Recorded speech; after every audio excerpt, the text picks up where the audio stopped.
महेश बाबा तन दिहनु हुड़का मा दी बाबा हुड़का अपन बली हुड़ुक के गीत निमन गौला हल्लो रुचल ह दी तो बाबा और बजावल जा हुड़का बा बाबा के बजावल बड़ी पुरान गीत हमारा प्रधान जी के या आग्रह बाजी वही गीत के सुना दिव्या जी आज से हमारा बुझाते जी 20 वर्ष पहले गीत के गौले रहे हैं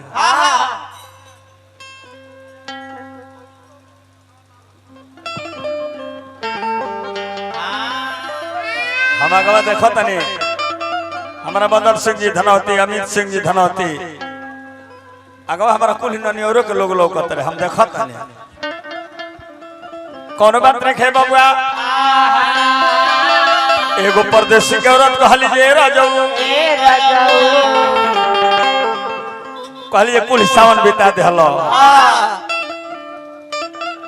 कदर के आनंद ना मिले देहलो आ रोज रोज हम सपना देखतानी सपना के बाप मेहरो जो कहतिया हम तेज सपना के बाप मेहरो जो कहतिया तने बढ़ जा कह दे जे राजा जे रोज करनी में देखिले हो सपना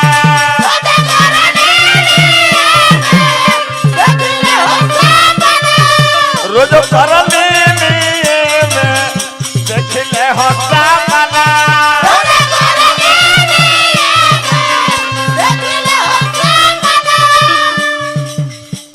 नंद म्यूजिक बलिया रोज करनी में देखिले हो सपना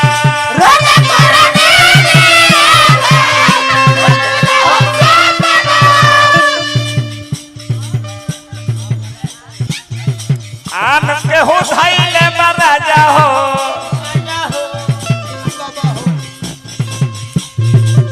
हमारा के 500 रुपया पुरस्कार देने हमारा अशोका मंदिर के पुजारी मदन गिरी जी बाबा के गोला गत्ता ने आशीर्वाद के कमना रखल बने हमारा भारतीय डांसर के भी पुरस्कार देने हमारा जयराम ठेका बादल हमारा मैं शंकर जी बिंदु वादक भी हजारों हजार रुपया पुरस्कार देने मदन बाबा के गोला गत्ता ने जा आन के हो धाइले राजा हो कहते लिए बोलो मैं ये सपना देखता नहीं आन के हो धाइले राजा हो हमर हो जो बना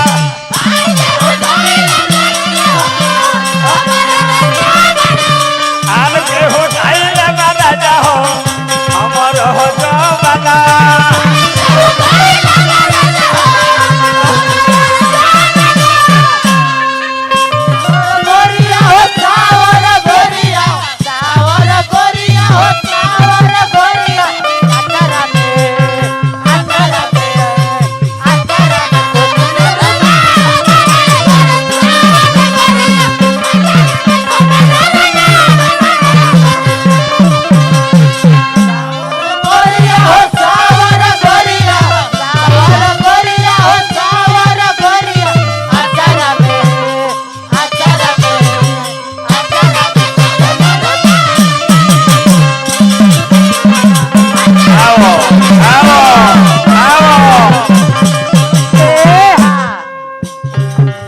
हमारा के 51 रुपया पुरस्कार दिले बड़े हमारा भुवर यादव जी हंसेगा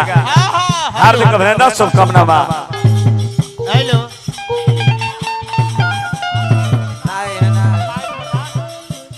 अपाइल के ग्राम प्रधान हमारा का हजारों हजार ओम जी नु हरिंदर ओम जी हरिओम जी अपाइल ग्राम सभा का प्रधान बड़ी बड़ी रुपया पुरस्कार देने बार बार नमस्कार प्रणाम बा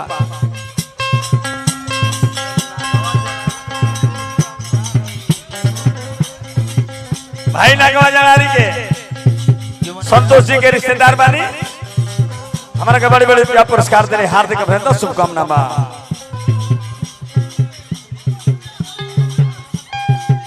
भाई पूजा साउंड सर्विस में लगा प्रोपराइटर मंटू जी बड़ी बड़ी पुरस्कार दिले भाई राजकुमार सिंह जी असेगा का धरती से हमारा के बड़ी बड़ी पुरस्कार दिले राजकुमार बाबू के हार्दिक अभिनंदन शुभकामना। मैनेजर साहब को सीधा हलवाए राजा को मोहर जनवा ए राजा को मोहर जनवा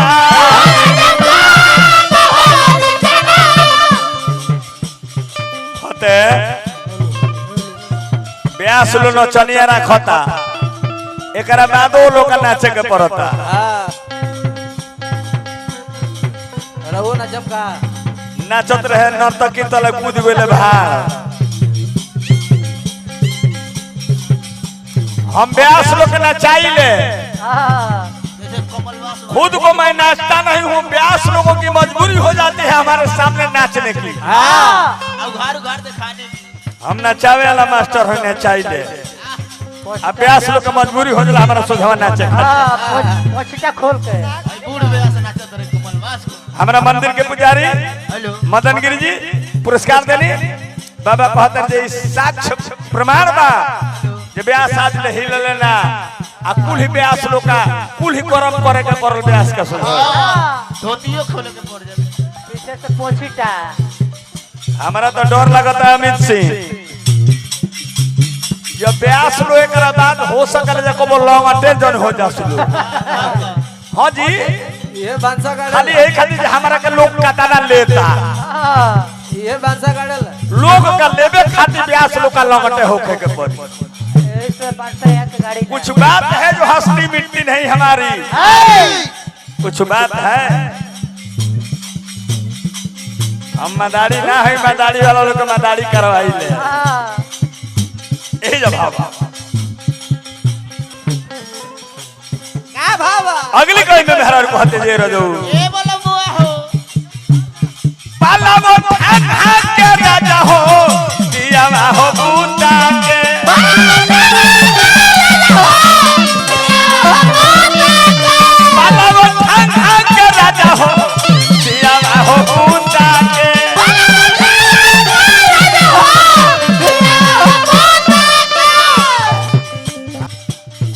जल्लू भारती हमारा तो डर बा जब ब्यास लो हमारा का दबावे खातिर धुरवावे जलना कसलो आहो करे ले जल्ले भरती हमारा ही के डर बा दरवावे लो जे हरावे खातिर धुरवावे जलना कसलो ट्रुपिट बजाई लो अब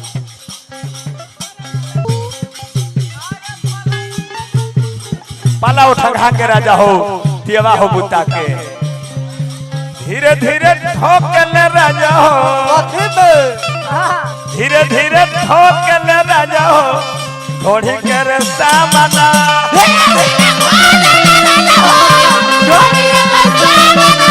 धीरे धीरे ठोकले राजा हो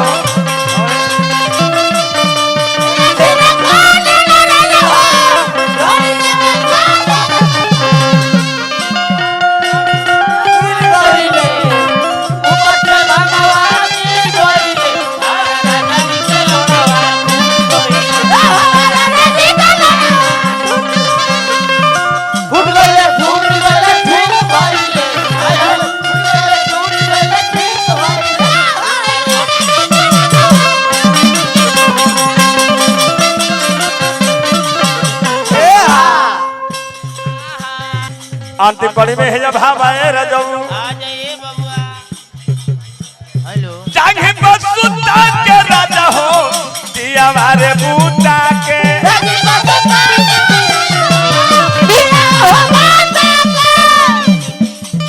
भाई करण सिंह जी व्यास श्री राम सिंह जी के बबुआ बड़े रामपुर असली गणमान जागे बसुता के